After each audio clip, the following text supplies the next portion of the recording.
My fiancé's bachelorette party group chat accidentally included me. I read messages planning how to enjoy one last night of freedom with male strippers and her ex. I never replied. I just sent the screenshots to her father, who was paying for the entire wedding. I, 28 male, have been with my fiancé for 4 years, engaged for 8 months. Wedding was supposed to be in 3 weeks. Her father offered to pay for everything: venue, catering, photographer, florist, DJ, the whole package. We're talking roughly $45,000, based on the invoices I'd seen crossing through our shared wedding planning folder. I was covering the honeymoon to Hawaii and some smaller expenses, which still ran me about $8,000 in deposits.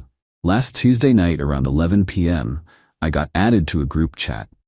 Didn't recognize the number that added me, figured it was something wedding related, since we'd been coordinating with vendors and various family members constantly.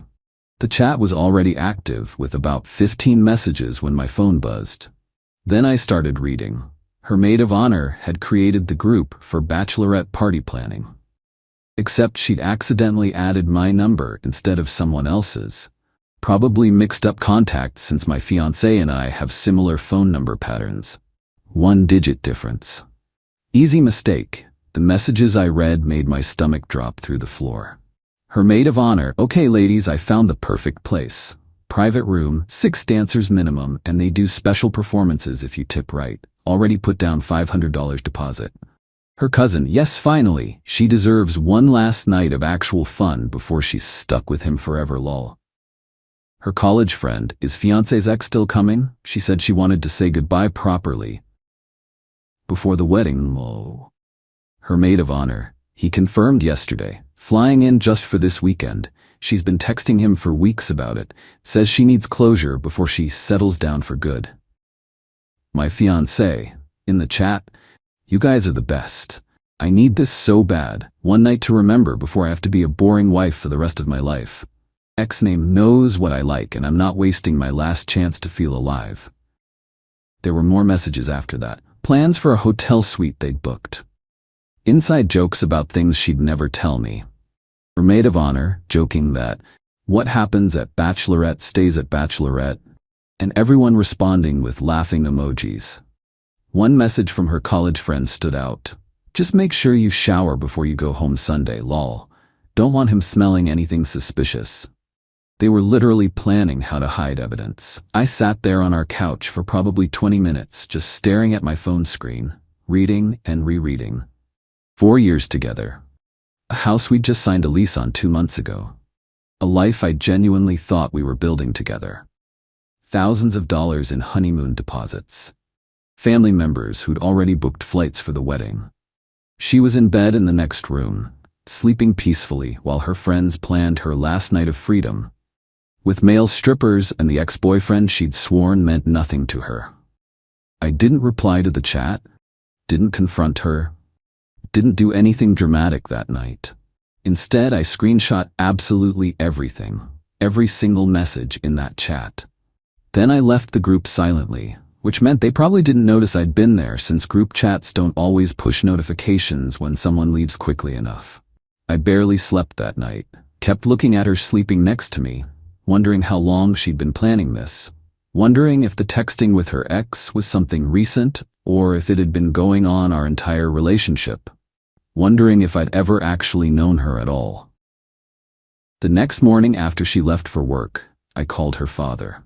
We've always had a decent relationship. He's old school, traditional values, the kind of guy who believes in loyalty and honor and doing things the right way.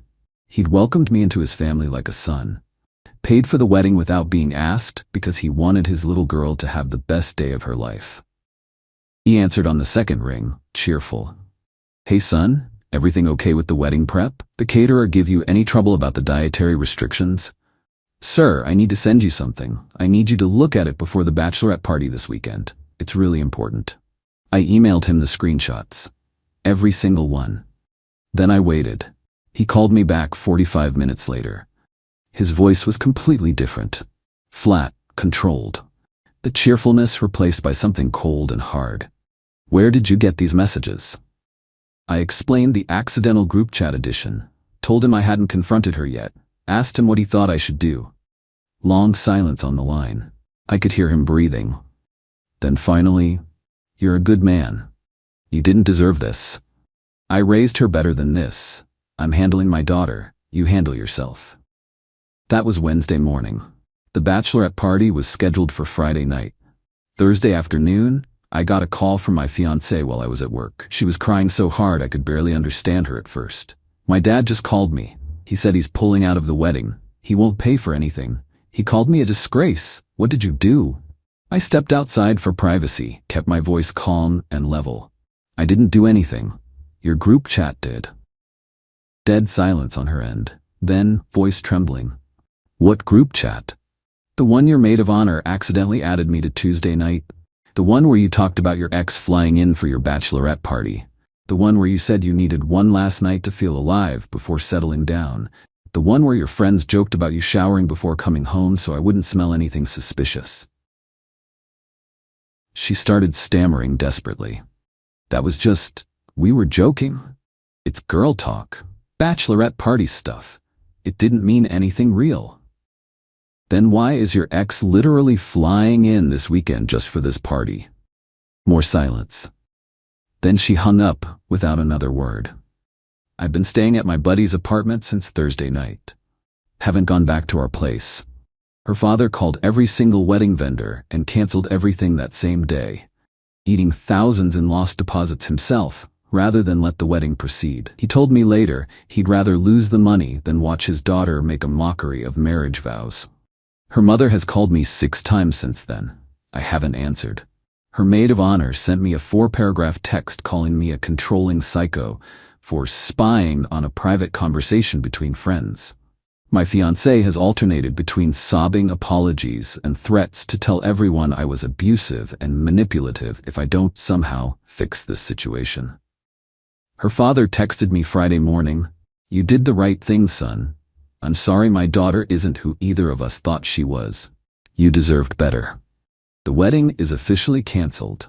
I'm in the process of getting refunds on what I can from the honeymoon bookings, and I'm trying to figure out how to explain to my own family and friends why there won't be a wedding in 3 weeks."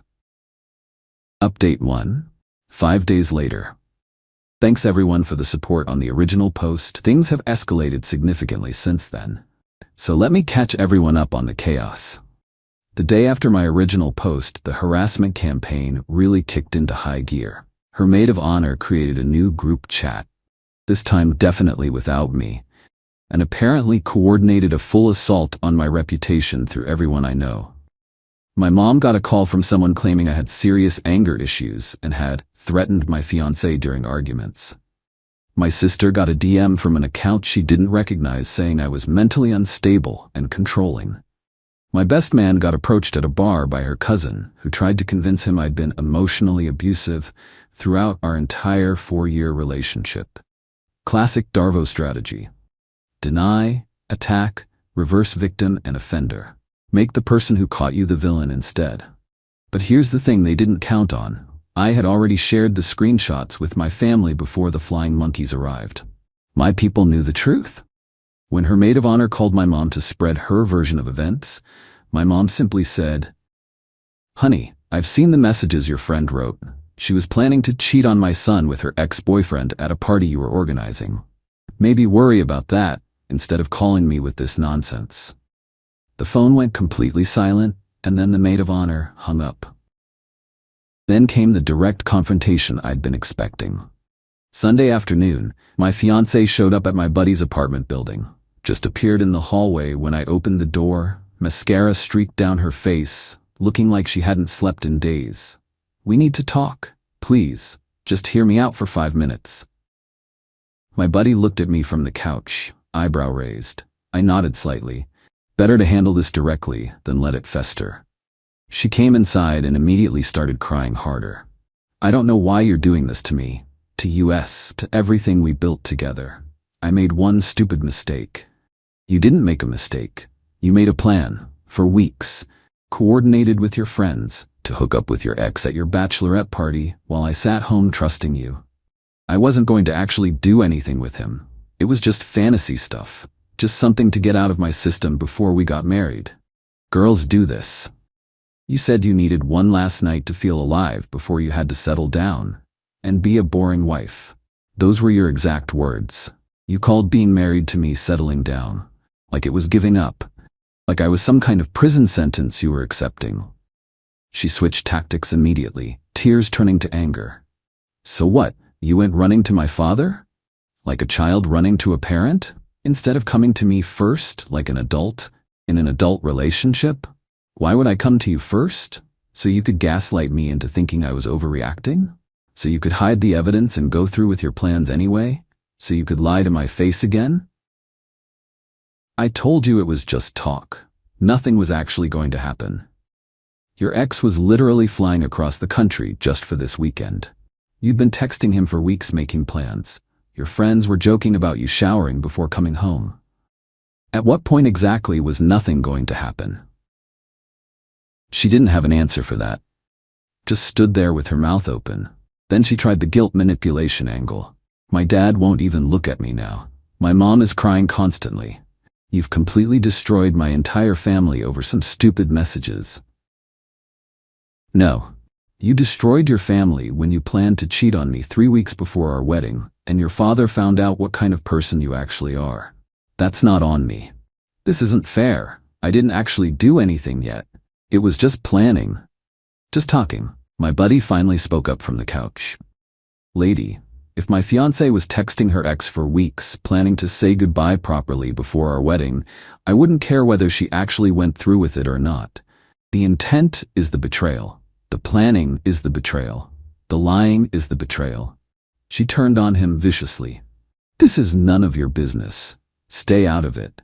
You're standing in my living room uninvited. It's literally my business now. She looked back at me, desperation replacing anger. So that's really it? 4 years together and you're just done? Just like that? You won't even try to work through this? 4 years together and you were planning to sleep with your ex before marrying me. You were texting him for weeks while sleeping next to me every night. Yeah, I'm done. She left, slammed the door so hard a picture frame fell off the wall and cracked. But the entitlement didn't stop with that confrontation. Tuesday morning, I got an email from her personal account. Subject line, fair is fair. The email demanded I pay her $8,000 to compensate her for the wedding deposits her father lost, the custom wedding dress she'd already purchased, and the emotional damage I'd caused by humiliating her in front of her entire family. I forwarded the email to her father without adding any comment of my own. He replied 20 minutes later, I'll handle this. Yesterday evening, her mother called me directly. Different approach than the maid of honor. Soft voice, gentle tone, playing the sympathetic peacemaker. Sweetheart, I know my daughter made some serious mistakes, but you have to understand she was just scared. Pre-wedding nerves. Cold feet. It happens to so many couples. Couldn't you two maybe try couples counseling before throwing everything away? Ma'am, with respect, your daughter wasn't having cold feet. She was actively coordinating with her ex-boyfriend for weeks to meet up during her bachelorette party. She was making plans with her friends to hide evidence from me. That's not fear. That's calculated deception. But she loves you. She's told me so 100 times. She's been crying for days. She also said she needed one last night to feel alive before being stuck with me forever. She called me boring. She said her ex knows what she likes. That doesn't sound like love to me. That sounds like contempt. Long pause on the line. Then tone hardening slightly. You're making a huge mistake walking away. No woman is going to be perfect. You'll never find someone who doesn't have flaws. You're being unrealistic about someone who doesn't plan to cheat on me before we're even married. I think that's a pretty reasonable standard. I'm willing to take my chances. She hung up without saying goodbye. The apartment situation is getting complicated. Both our names are on the lease since we signed it together. She's refusing to move out and demanding I continue paying my half of rent even though I'm not living there. I've contacted a lawyer friend to figure out my options. Looking at potentially losing the security deposit entirely and eating some additional costs just to get out clean and be done with her. Her ex-boyfriend, by the way, according to her cousin, who apparently had a crisis of conscience and reached out to me directly, he showed up for the bachelorette party anyway that Friday. The party still happened, just smaller, sadder, and with the bride-to-be crying half the night. And he left Saturday morning when he realized the wedding was canceled and there was way too much drama for what he'd signed up for. Couldn't make this stuff up if I tried. Final update, 2 weeks later. It's been roughly 2 weeks since the wedding was supposed to happen. The date came and went last Saturday. I spent it at my parents' house, eating my mom's pot roast and watching college football with my dad. Not exactly how I pictured that particular Saturday going when I proposed 8 months ago, but honestly, it was peaceful.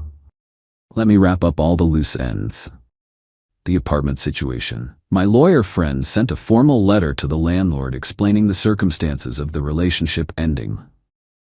Provided documentation including the canceled wedding and the screenshot evidence. The landlord actually turned out to be surprisingly reasonable about everything.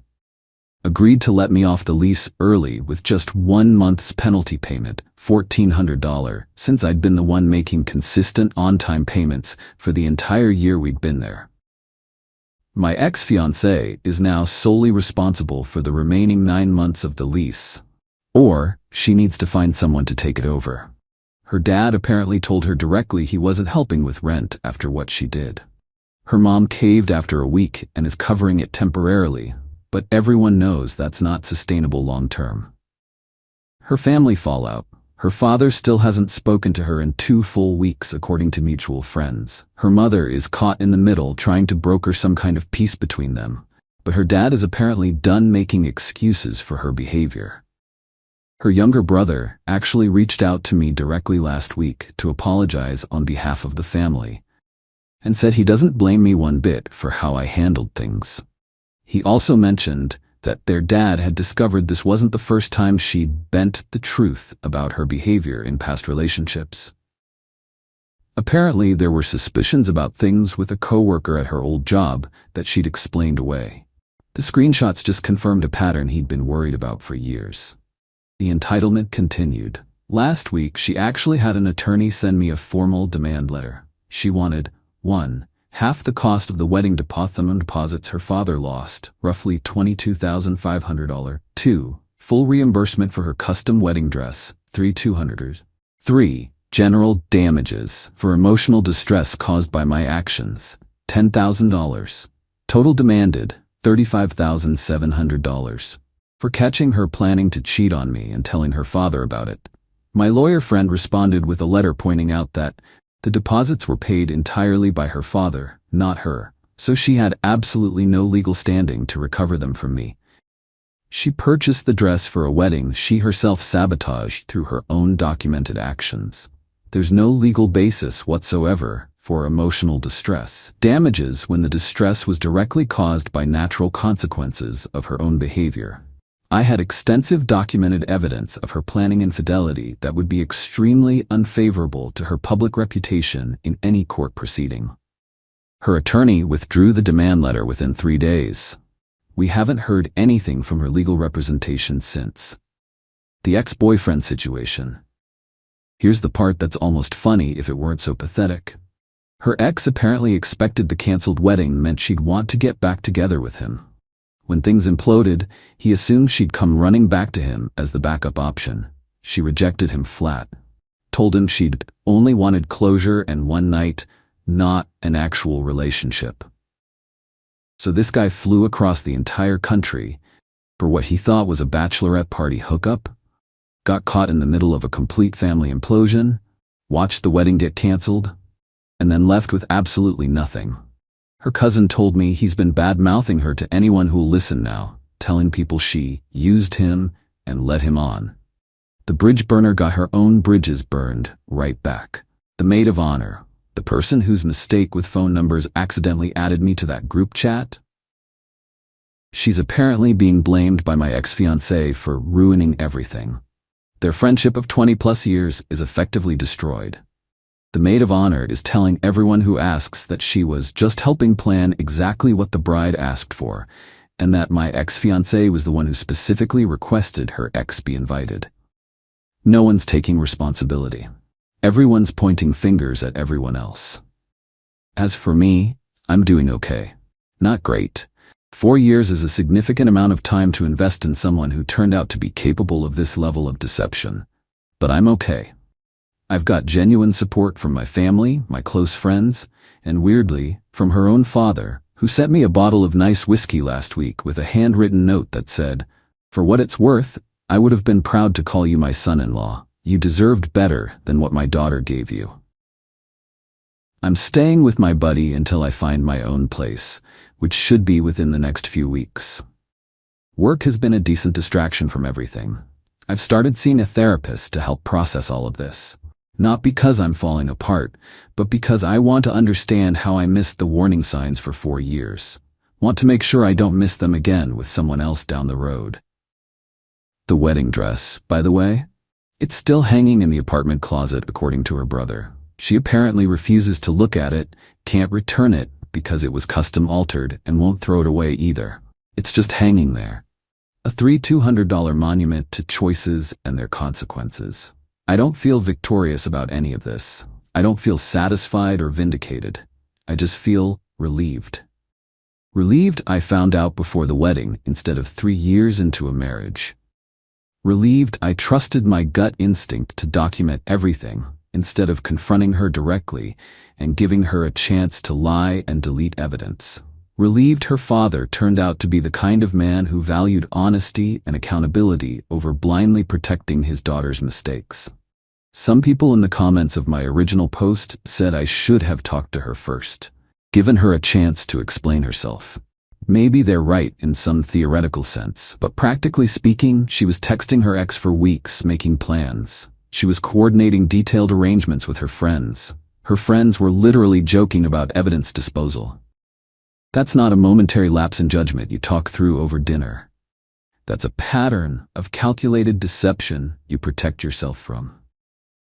I don't know what she'll do with her life going forward. Don't really care anymore. My chapter with her is completely closed. The group chat that was supposed to plan a wild bachelorette party ended up planning the end of a wedding instead. Sometimes the trash takes itself out. It just needs an accidental push in the right direction. Thanks for following along through all of this. Time to move forward.